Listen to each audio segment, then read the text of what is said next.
The winter night was colder than anything Luke Carson had felt in years. The air outside felt sharp, almost like it could cut through a coat. The wind pushed against the walls of his small wooden house, making them creak as if the whole place wanted to curl up for warmth. Luke was used to nights like these, but even he felt a shiver when he blew out the last lamp and went to bed. It was the kind of night when even animals found quiet corners to hide in. Luke lived far from town, far from neighbors, and far from anything loud. His life was simple. He worked his land, cared for his horses, fixed fences, and cooked his own meals. He had lived alone for a long time, and though he didn't complain, the silence often stayed with him longer than he liked. That night, as he lay in bed, he tried to sleep, but the wind kept grumbling outside. It wasn't a night for someone to be wandering out there. Even a short walk could be dangerous in this cold. Somewhere deep into the night, Luke opened his eyes without knowing why. Maybe it was the wind. Maybe it was habit. He listened carefully. At first, he heard nothing but the usual sounds: the wind, the old wooden house settling, a distant horse moving in the barn. But then he heard something soft, almost too soft, a tiny scrape, like fabric against wood. Luke sat up. That wasn't the wind. He lit the lantern beside his bed and stepped quietly into the hallway. He wasn't scared, just curious. The sound wasn't loud or urgent, but it was out of place. When a man lived alone, he learned to recognize every small noise in his home. This one didn't belong. Luke walked down the stairs slowly, holding the lantern high and looking around. The living room was the same. The chairs were still where he left them. The table was empty. The fire in the stove had burned down to a faint glow. But the back door, it was open just a little. The cold air slipped inside, brushing against his face. He knew immediately he had closed it earlier. Luke tightened his grip on the lantern and moved closer. Then he saw her. A small shape was curled on the floor near the stove. At first he thought it might be an animal, but as he stepped closer, he saw the truth.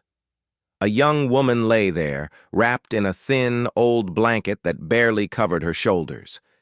She wasn't asleep. She was shivering too hard to sleep. Her hands were pulled close to her chest, and her lips were slightly blue from the cold. Snow dusted her hair and clothes, showing she hadn't been inside long. Luke froze, surprised. He had never seen her before. She looked tired, worn out, and scared. Her clothes were not made for winter. Her shoes were thin and cracked. She looked like someone who had walked a long distance without much rest. For a moment, Luke wondered if she had collapsed right after stepping inside. She didn't even look up when he approached. She was too cold to move. "Miss..." "Hey," Luke said gently. His voice was calm. He didn't want to frighten her. The woman flinched, pulling the blanket tighter around her as if expecting to be yelled at. Luke knelt down beside her. "It's okay. You're safe. Can you hear me?" She turned her head slowly. Her eyes were dark and tired, but they held a deep fear, the kind that came from being pushed too far for too long. She tried to speak, but her teeth were shaking so much that her words came out broken. I'm sorry, please don't throw me out," she whispered. Her voice cracked with cold and worry. "I'll be useful. I'll do anything. Just don't make me go back out." Luke's heart tightened. He could see the desperation in her eyes. This wasn't someone trying to cause trouble. This was someone who had run out of places to go. Luke wasn't a man who liked seeing fear in anyone, especially in someone this cold and weak. "You're not going anywhere," he said. "Come on, you need warmth." She tried to sit up, but she was too weak. Luke helped her gently, lifting her by the shoulders and guiding her closer to the stove.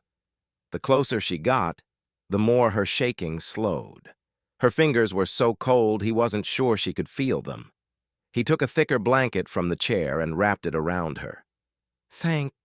"Thank you," she whispered, still shivering. Luke kept his voice soft. "Did you walk here in this weather?" She nodded faintly.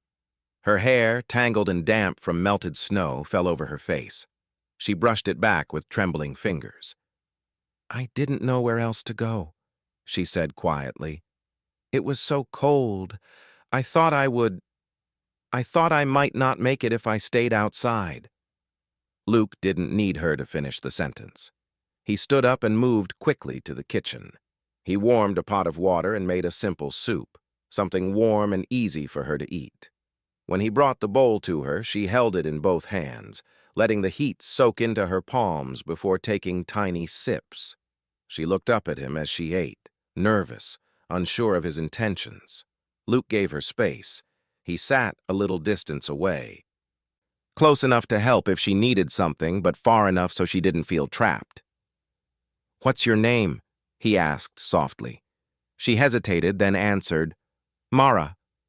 It was a short name, gentle, almost fragile, like she was. "I'm Luke," he replied. "You're safe in my house, Mara.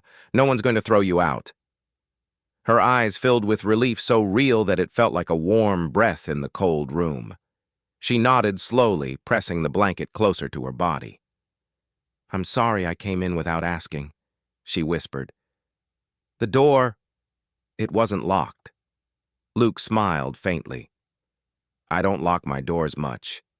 Didn't expect someone like you to walk through it." He paused. "But I'm not angry." Mara lowered her head, guilt flickering across her face. "I'll help with anything. I can clean, cook, wash. Just let me stay until the cold is gone." "I won't be a problem." Luke could see she meant every word. She wasn't just asking for a warm corner. She felt ashamed, as if surviving the cold made her a burden. Luke didn't know her story yet, but he could tell she had carried heavy days behind her. "You don't have to earn your right to stay alive," Luke said gently. "You're a person, not a thing." Mara's lips trembled. She blinked quickly as if stopping tears. Luke pretended not to notice. Sometimes people needed dignity more than comfort. He gave her time to breathe before asking, "How long were you walking before you got here?" She stared at the floor. 2 days. Her voice was soft. "I didn't stop much. I was trying to reach a safer place. I thought I could make it to town, but I lost the road. Then I saw a light from your window." Luke glanced at the stove. He had almost let that fire burn out earlier, but something made him keep it going. Maybe luck, maybe timing, maybe something else.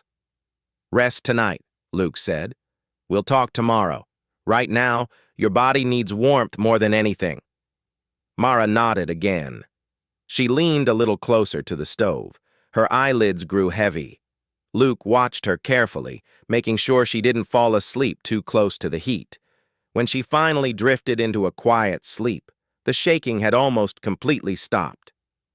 Luke sat nearby with the lantern low. He didn't go back to bed. Instead, he kept the stove burning and listened to the wind outside. The storm hadn't eased. Snow still slapped against the windows. The cold outside felt endless. If Mara had stayed out there for even another hour, she might not have survived. Luke looked at her sleeping form wrapped in blankets. She looked small, like someone who had been fighting alone for far too long. He wondered who she ran from, what she left behind, and why fear clung to her like a shadow. But the answers could wait. Tonight, she was safe. For the first time in a long while, the house didn't feel empty. It didn't feel cold, even with the storm raging outside. Luke didn't know what tomorrow would bring, but he knew one thing clearly. Letting her freeze outside was never an option. He leaned back in the chair, listening to the calm breathing of the young woman who had stumbled into his life without warning. Tonight, that was enough. The morning light crept slowly through the small windows, turning the cold wooden floor a soft shade of gold. Luke Carson had barely slept. He had kept the fire alive the whole night, making sure the young woman lying near it didn't fall back into the freezing fear she had arrived with. When he finally stood up and stretched, the house felt warmer than it had in days. The storm had passed, leaving the world outside quiet and white. Mara was still asleep, curled in the blankets he had given her. Her breathing was steady now, peaceful, without the shaky gasps of the night before. Luke watched her for a moment, not out of curiosity, but to be sure she was all right. She looked different in the daylight, still tired, still worn out, but no longer on the edge of collapse. Her hair, tangled from the long journey, fell loosely over her cheek. She looked like someone who hadn't had a real rest in a long time. Luke stepped quietly into the kitchen. He didn't want to startle her. He put on a pot of water and cracked a few eggs into a pan. As he cooked, he kept remembering how frightened she had been. The words she whispered, "Don't throw me out," still echoed in his mind. It wasn't just fear of the cold. She was afraid of people, of rejection, of being unwanted. Luke didn't understand everything yet, but he knew she needed safety before she needed answers.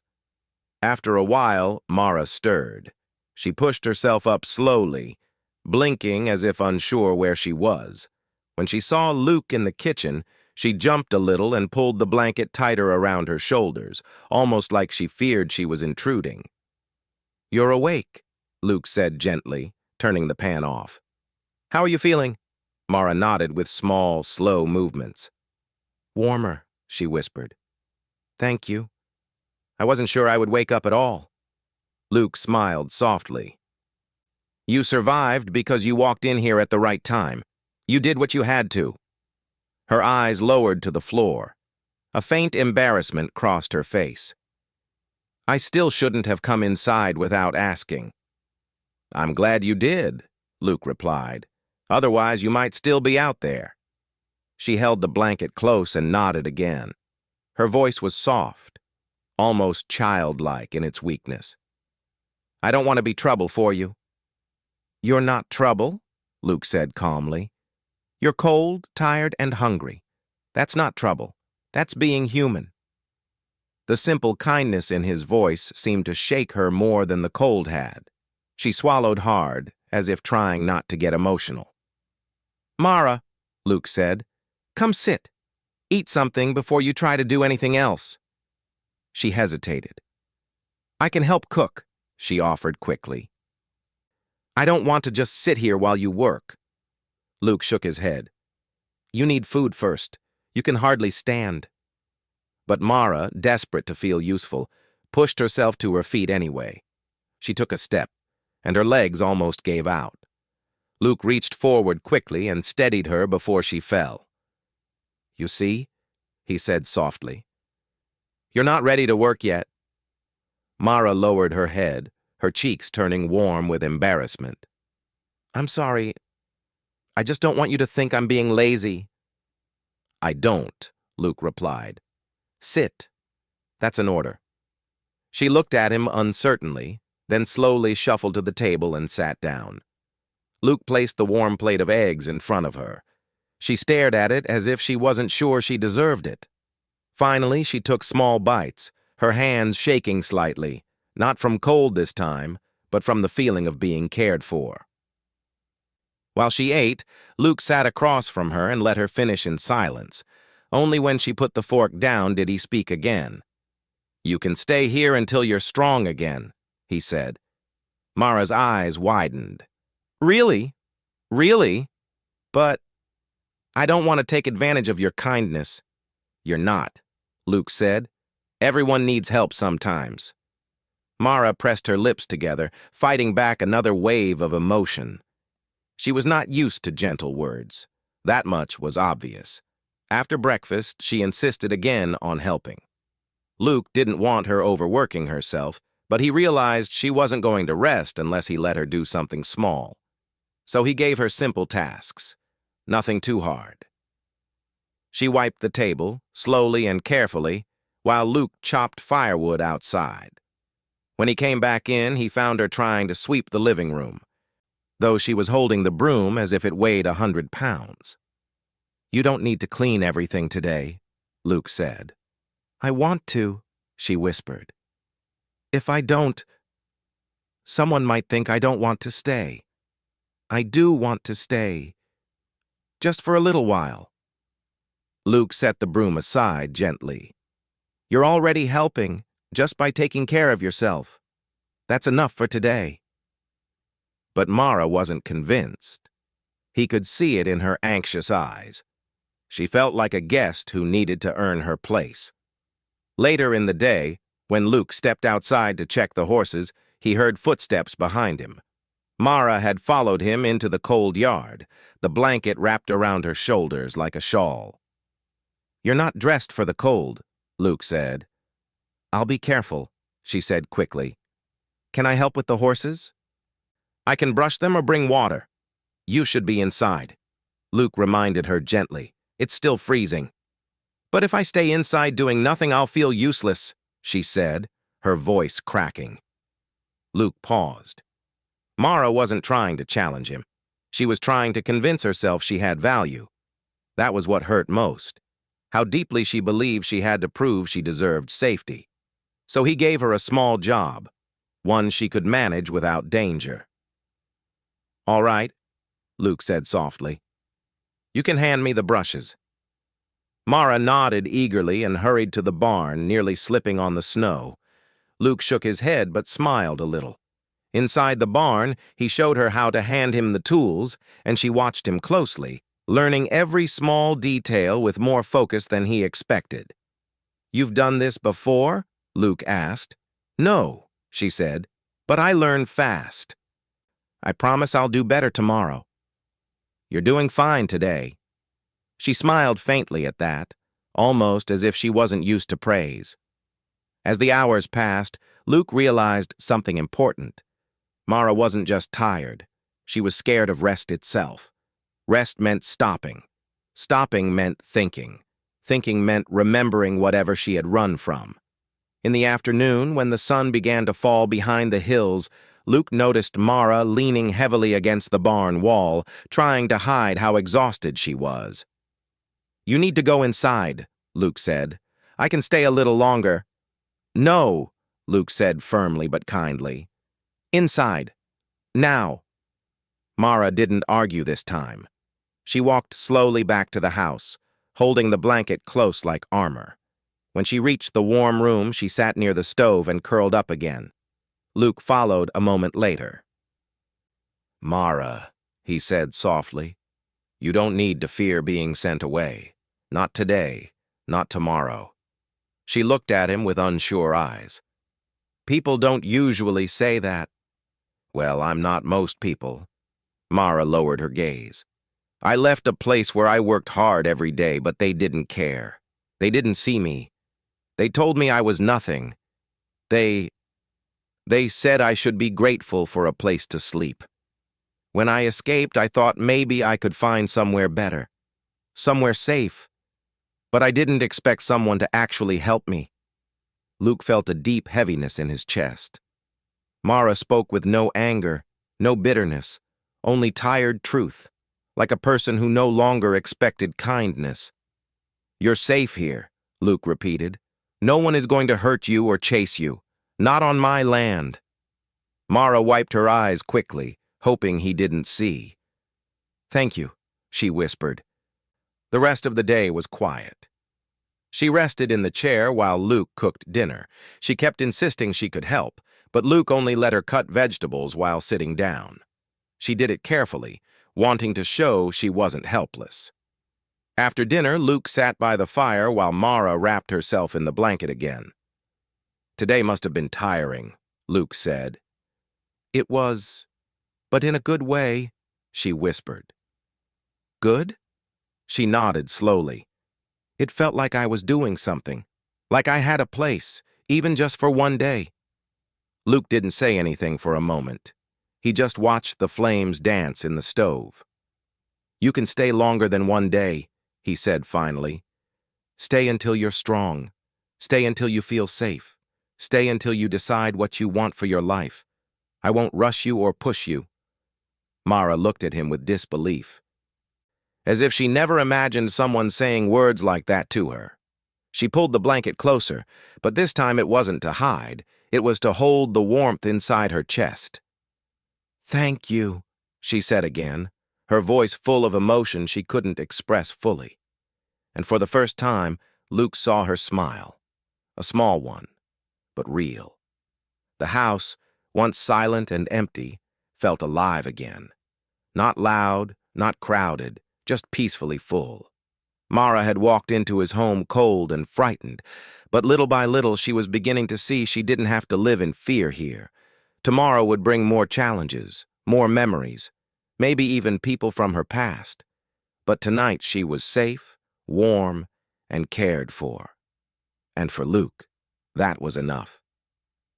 The next few days passed slowly, but they brought small changes, changes that Luke noticed even if Mara herself didn't. Her steps became steadier.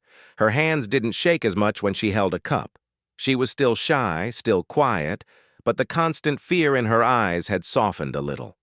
She still worked more than she should, still tried to prove her worth, but Luke found ways to give her tasks that wouldn't exhaust her. He didn't want her to feel useless, but he didn't want her collapsing from pushing herself too hard either. Mara woke up early every morning, long before sunrise, even though Luke told her she didn't need to. She swept the floor, folded blankets, and washed dishes before Luke even walked into the kitchen. Every time he thanked her, she lowered her eyes as if she wasn't sure how to respond to appreciation. She didn't smile often, but when she did, it was small and careful, like it was a new skill she was learning. Luke took her outside whenever the weather was not too harsh. He showed her how to feed the horses and taught her how to clean the troughs. She listened closely to every instruction, watching him with full attention. When she worked beside him, it was clear she was trying to learn more than ranch chores. She was trying to understand how to belong. One afternoon, while they were fixing a loose plank in the barn, Mara spoke quietly, as if gathering her courage with each word. "Why are you helping me this much?" she asked. "You barely know me." Luke kept hammering the nail into the wood slowly before answering. "You needed help," he said simply. "Sometimes that's reason enough." Mara looked down at her hands. "People don't usually help without wanting something." "I'm not those people," Luke replied calmly. "You don't owe me anything. You didn't ask to be in danger." She blinked, and a soft breath left her chest. "I still want to help here. I want to be useful. Even just a little." "You already are," Luke said. "You help more than you realize." A faint warmth showed in her expression. It wasn't happiness yet, just a small beginning of trust. But the world outside the ranch didn't stay quiet forever. The first sign of trouble appeared when Luke went into town for supplies. Mara stayed home because she still didn't feel comfortable around strangers. She waited anxiously near the window until he returned. When he came back carrying bags of feed and flour, he noticed something different in the way a few townspeople watched him. Their eyes followed him for longer than usual, and whispers passed between them when he walked by. Luke didn't react. He was used to people gossiping about anything they didn't understand, but this time, he had a feeling the whispers were about Mara. When he reached home and set the supplies on the table, Mara approached him immediately. "Was everything okay in town?" she asked, her voice soft but concerned. Luke didn't want to worry her, but he also didn't believe in hiding things from someone who already lived with fear. "Some people asked questions," he admitted. "Just rumors." Mara's face went pale. "About me?" "Maybe," Luke said. "But it's nothing you need to be scared of. People always talk when they see something new." Mara's hands tightened around the edge of her blanket. "I don't want you to get in trouble because of me." Luke shook his head. "You're not causing trouble." "But if people think you're hiding someone—" "I'm not hiding anything," he said firmly. "You needed help. That's all anyone needs to know." Mara didn't argue, but she didn't relax either. She carried that worry into the night, staring into the fire with silent, anxious eyes. Luke wanted to comfort her, but he also knew she wasn't ready to open up completely. She was still learning how to trust that she was allowed to stay. A few days later, tension reached the ranch directly. Luke was repairing the fence near the road when he heard two riders approaching. He turned to look and recognized a pair of men from the outer part of the county. They slowed their horses as they reached him. "Morning, Carson," one of them said. "Heard you got someone staying with you." Luke leaned casually against the fence. "I get visitors sometimes. Doesn't mean anything." The man glanced toward the house. "We're looking for a girl who ran away. A worker. Young, small, dark hair. Haven't seen anything like that around here, have you?" Luke didn't move. His voice stayed calm. "No one's come through besides the mail, and that was last week." The man stared at him for a long moment, as if trying to read his thoughts. Then he nodded slowly. "If you do see her, tell us. She's in debt. Owes a lot." Luke's eyes hardened just a little. "Anyone walking in this weather wouldn't make it far. You might be too late." The rider tightened his jaw, then turned his horse. "We'll keep looking." Luke watched them ride away, his hands curling around the fence rail. He waited until the riders were gone before he headed toward the house again, his boots crunching through the snow. Mara was standing on the porch when he arrived. She looked shaken, as if she had seen the riders too. "Were they looking for someone?" she whispered. Luke paused. He didn't want to lie to her. "Yes," he said softly. "Looking for you." Mara's face drained of color and she took a step back. "I should leave," she said quickly. "I can't stay here if they know I might be close. They'll cause trouble for you. They always cause trouble for anyone who helps." Luke shook his head. "You're not leaving." "But you ran because staying there was hurting you," Luke said. "I can't let you walk into danger again just because they're searching." Mara looked at him with eyes full of worry. "You don't understand. They don't give up. If they know I'm here, they might come back." "I can't have that happen." "Let them come back if they want," Luke said, his tone steady. "This is my land. They won't get near you." Mara swallowed hard, shaking. "I'm scared, Luke." "I know," he said softly. "Anyone would be. But you're not alone anymore." Mara wrapped her arms around herself, trying to hold back her fear. "I don't want you to fight with them because of me." "I'm not looking for a fight," Luke said, "but I won't let anyone harm someone under my roof." Mara stared at him quietly for a long time. Then, slowly, her eyes softened. She didn't say, "Thank you." She didn't know how to put her gratitude into words yet, but she stepped closer to him and pulled the blanket tighter around herself, like she was gathering enough courage to believe him. Later that night, she tried to pack her small bundle of belongings, the few things she had come with. Luke found her doing it quietly, her head down, her hands trembling. "You're leaving?" he asked.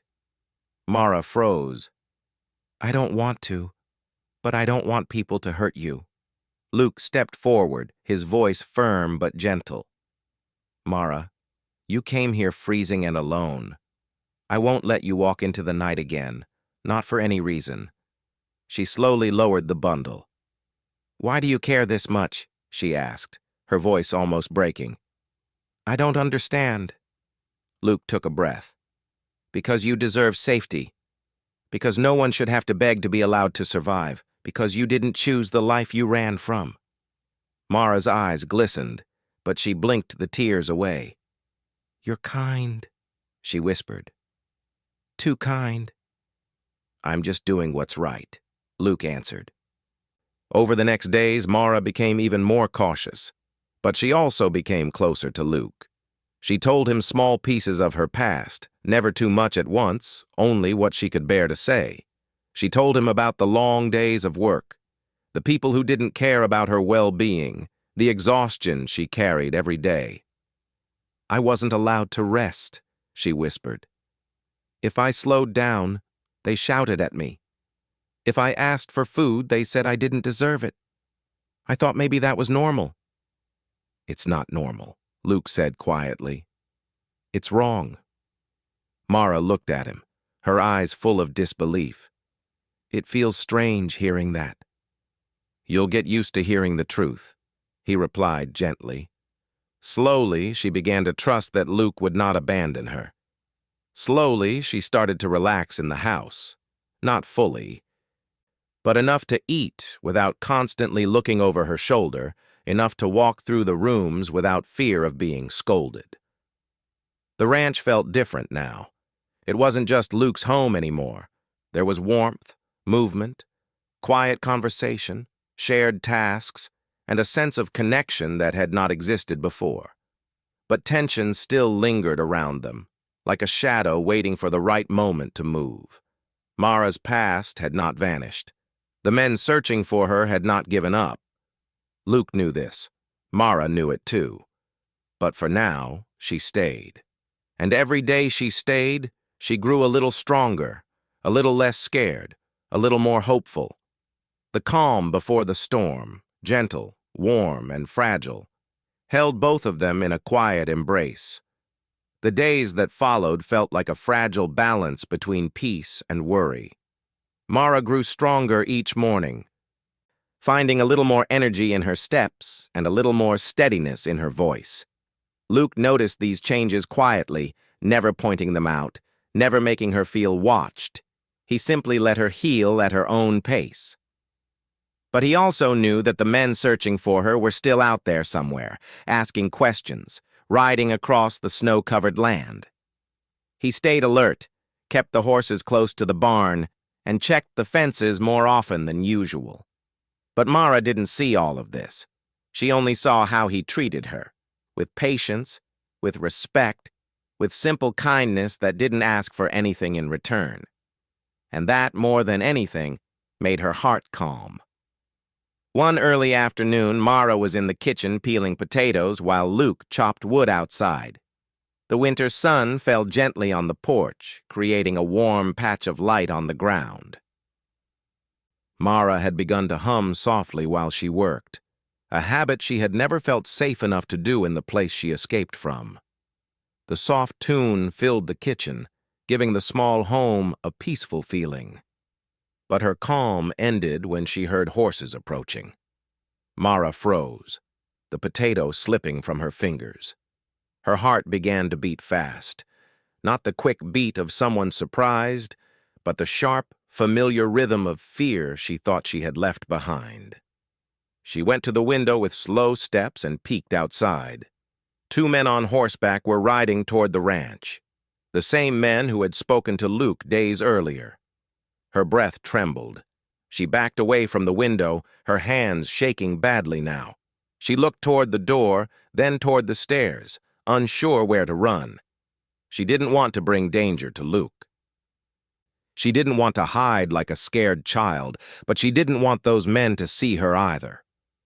"Luke," she whispered, but he was still outside. Mara opened the back door and stepped onto the porch, then hurried toward the barn. Luke saw her coming, her steps quick and uneasy. He put down the axe and walked toward her. "What's wrong?" he asked, though he could already guess from the look in her eyes.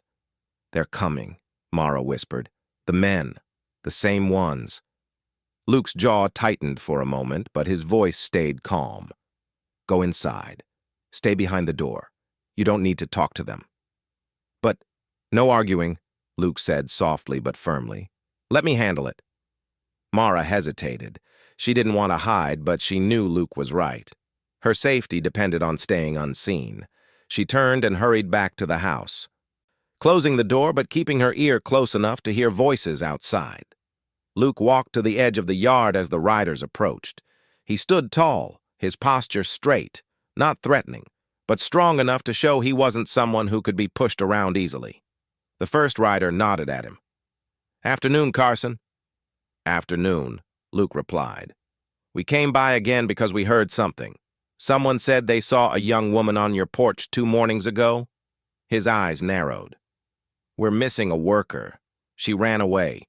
We think she might have come this way." Luke didn't flinch. "A lot of people pass by this road. Doesn't mean they stop here." The man leaned slightly forward in his saddle. "We have the right to look for her." "You also have the right to speak the truth," Luke said calmly.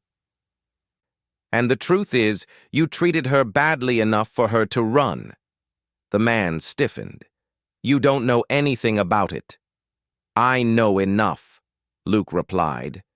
"You don't get to come on my land and search through my home. Not unless you have a sheriff with you. And even then, you'd better have a good reason." The men exchanged glances. They weren't expecting resistance.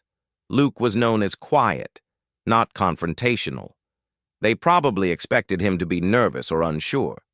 But Luke was a cowboy who lived alone for years. He understood silence. He understood danger. And he understood how to protect what mattered. The second rider tried a different approach.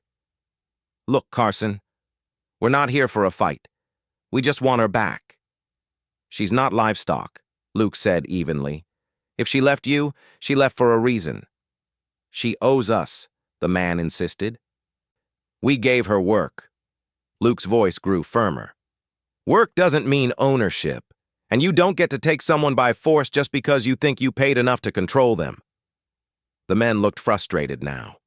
The first rider pulled on his reins, letting his horse paw the ground.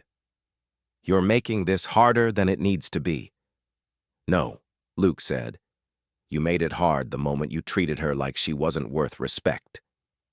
The silence that followed was heavy. Mara pressed her ear to the wooden door, her hands trembling. She could hear enough to know Luke was standing up for her. She closed her eyes, trying not to cry. Finally, the first rider spoke again. "We're not done looking." "Look somewhere else," Luke said, "but stay off my ranch." The man stared at him for a long second, then pulled his horse around sharply. The other followed. They turned and rode away, leaving a trail of cold wind behind them. Luke didn't move until the horses were nearly out of sight. Only then did he let out a long breath. He walked back to the porch with slow steps, the adrenaline still cooling in his chest. When he opened the door, Mara was standing there, her eyes filled with tears she couldn't hold back anymore. "They're gone," Luke said gently. Mara nodded, but her legs felt weak. "Luke, I'm so sorry. Because of me, they—" "No," Luke said immediately. "Stop blaming yourself. They have no right to control you. You didn't do anything wrong." Mara wiped her tears with the corner of her sleeve. "I was scared they'd hurt you." "They won't," Luke said, "and even if they tried, I wouldn't let anyone near you." Mara covered her mouth with her hand as more tears spilled out. Not tears of fear this time, but tears of relief and gratitude. She tried to speak, but her voice failed. Luke stepped closer, not touching her, but close enough that she felt protected again. "You're safe here," he said softly. "As long as you want to stay." Mara took a shaky breath. "Do you really mean that?" "I do." She lowered her hand slowly. "Luke, I don't know how to repay you. You gave me shelter, food, warmth, and now you're standing up for me. No one has ever done that before." "You don't need to repay me," he said. "You just need to live. Rest. Grow strong. Be yourself again." Mara looked down at her feet. "I want to stay," she whispered. "Not because I'm scared, but because this is the first place I've felt safe in years." Luke felt something warm settle inside him, something steady and real. "Then stay," he said. "The door will always be open for you." The days that followed came with a new sense of peace. The men didn't return. Maybe they realized Luke wasn't someone they could intimidate. Maybe they gave up. Maybe the winter roads grew too harsh. Mara didn't know, but she trusted Luke's presence more than any possible danger. Her energy grew each day. She cooked more meals. She fixed some of Luke's old shirts. She even began arranging the house in small ways, placing a jar here, a folded cloth there, little touches that made the place feel warmer. And Luke noticed everything. One morning, he walked into the living room and saw a handmade quilt draped over his favorite chair. The stitching was uneven, the fabric scraps mismatched, but it was made with care and patience. Mara stepped into the room, holding the last piece of thread she had been working on. "I made this for you," she said softly. I hope it makes the house feel warmer. You gave me warmth when I had none." Luke picked up the quilt and ran his hand over the rough stitching. He smiled gently. "It's perfect," he said. Mara looked relieved, almost proud. "I just wanted you to know I'm not a burden anymore. I can give something back." "You were never a burden," Luke answered. Mara met his eyes then, really met them, without fear or hesitation. "This house feels like a home now, because you let me stay." Luke's chest tightened with emotion. He kept quiet. "It's your home, too," he said. Spring slowly returned to the land, melting away the heavy snow and bringing fresh green shoots across the fields. The ranch no longer felt empty. It felt alive, with warmth, with quiet companionship, with the gentle bond that grew between two people who had saved each other in different ways. Mara entered his life cold and shivering, desperate not to be thrown out, but she stayed because she found something she had never known before, a place where she mattered, and a man who saw her not as a burden, but as someone worth protecting, worth trusting, and worth welcoming into a home that had waited far too long for a second heartbeat.